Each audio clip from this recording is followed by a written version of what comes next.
Well, let's not fail in making one connection here. Remember, the contacts are made.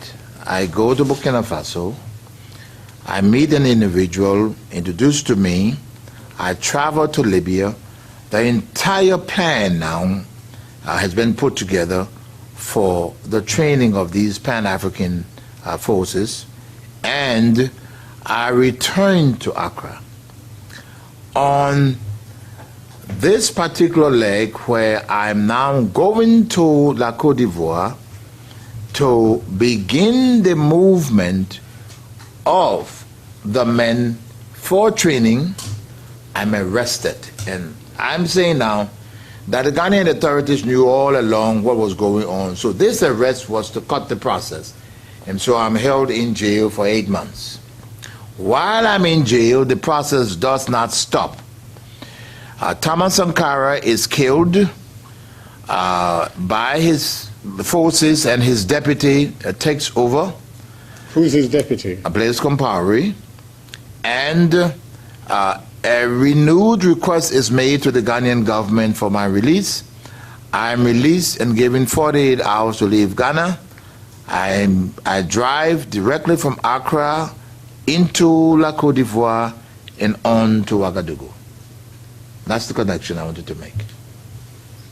And so, by this stage then, the president of Burkina Faso is someone with whom you'd already struck up a relationship before your arrest. Yes, he and his deputy. So what happens when you get to Burkina Faso? By the time I get to Burkina Faso, the first two groups of individuals that are to go to Libya have already been sent. Pause there. Mm-hmm. How many people are we talking about? The two groups would make no. They went in small groups. The first group may have been 18, 20. The second group along that line, and this very Blah that sat here was in that second group, Moses Blah. Moses Blah was in that second group. That is correct.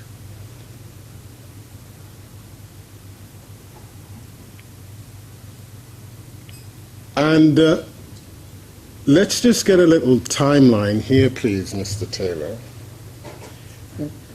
By this stage, your second release, what year are we in?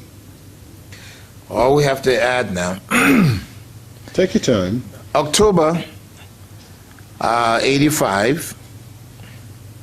November I arrive in Accra. I begin this whole process.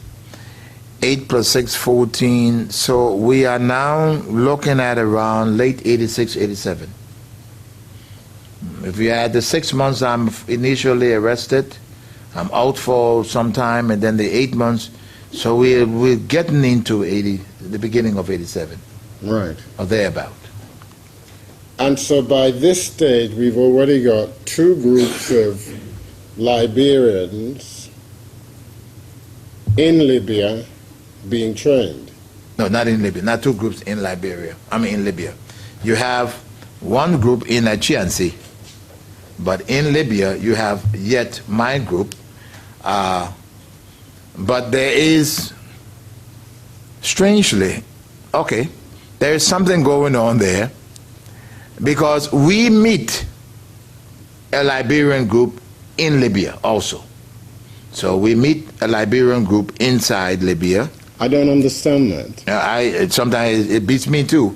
Dr. Henry B. Famule, while in Ghana, had apparently some little differences with the rest of his colleagues, and had himself carried a Liberian group to Libya that were already in the training camp when my group started arriving. So in fact, yes, there are two Liberian groups training in Libya.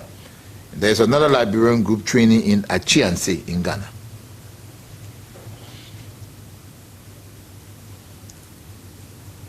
Now, where in Libya is this?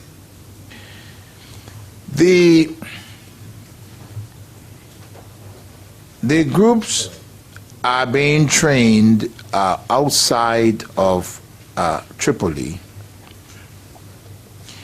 and I guess we're going to probably deal with why we chose Libya, because there was a good reason for that. But okay, let's deal with why we chose Libya. Well,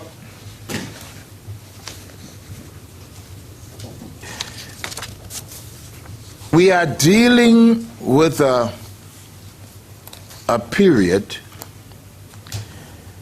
and I'm talking about between the years, I would say almost 1980. Libya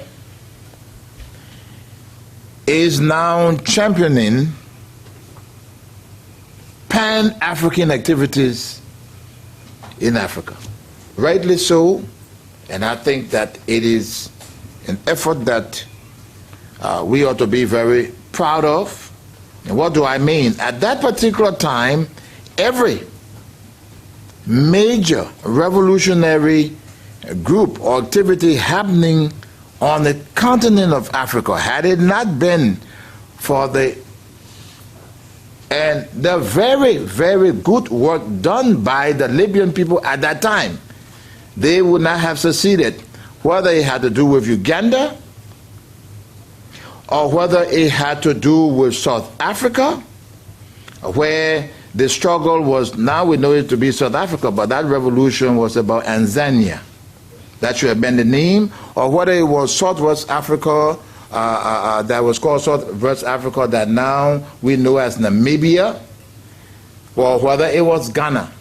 The very Ghana that the Honorable President of the United States just went to was, without the assistance of Libya and the Mataba that we went to at that time, would not be Ghana as we know it now, or Burkina Faso, or most of the Pan-African movements in Africa at that time were rightly so supported by Libya, whether people liked it or not, including maybe some other external groups. So this, I'm trying to explain to the court, is the period of the Pan-African movement, and the only person that had the guts to support Pan-African activities at that time, since Kwame Nkrumah was already dead and others, was Gaddafi.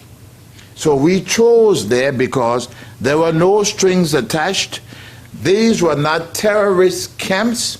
These were Pan-Africans that were fighting, trying to stabilize things, and without him, a lot would not have happened. That's why we chose there. And so we moved our people there to take the training in discipline, okay, to begin to go back to really unleash our people from this whole colonial yoke that still remain upon Africa.